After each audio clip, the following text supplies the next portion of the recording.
வணக்கம். தமிழாரத்தின் மாலை நேர செய்தி தொகுப்புடன் இணைந்திருக்கின்றோம்.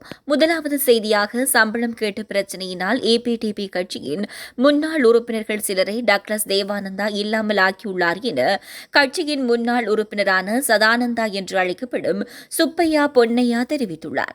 இதுகுறித்து அவர் மேலும் தெரிவிக்கையில், மஹிந்தவின் காலத்தில் 1 கோடிக்கு மேல் சம்பளம் எடுத்தார்கள்.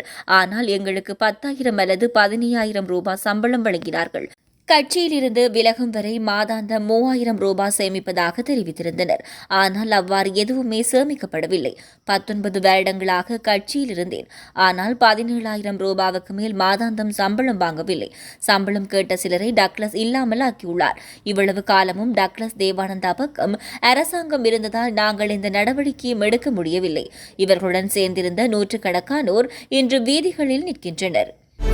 முக்கிய செய்தியாக, தனியார் இறக்குமதியாளர்களால் இறக்குமதி செய்யப்பட்ட அரிசி கையிருப்பு இன்று முதல் சந்தைக்கு வெளியிடப்பட உள்ளதாக கூறப்படுகிறது.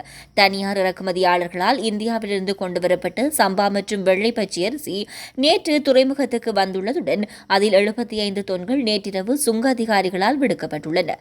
நாட்டில் நிலவி வரும் அரிசி தட்டுப்பாட்டை போக்க அரிசி இறக்குமதி செய்ய தனியார் இறக்குமதியாளர்களுக்கு அரசாங்கம் அனுமதி அளித்துள்ளது.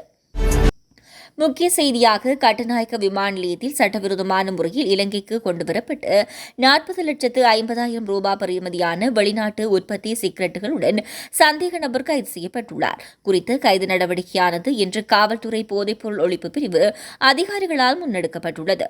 கம்பளி பிரதேசத்தைச் சேர்ந்த 57 வயதான இவர் துபாயில் உள்ள கட்டிடம் ஒன்றில் காவலாளியாக பணிபுரிந்துள்ளதாக காவல்துறையினர் தெரிவித்துள்ளனர். கட்டுநாயக்க விமான நிலைய காவல்துறை போதைப்பொருள் ஒழிப்பு பிரிவின் அதிகாரிகள் கிடைத்த தகவலின் அடிப்படையில் விமான நிலையத்தை விட்டு வெளியேறும் போதே அவர் கைது செய்யப்பட்டுள்ளார்.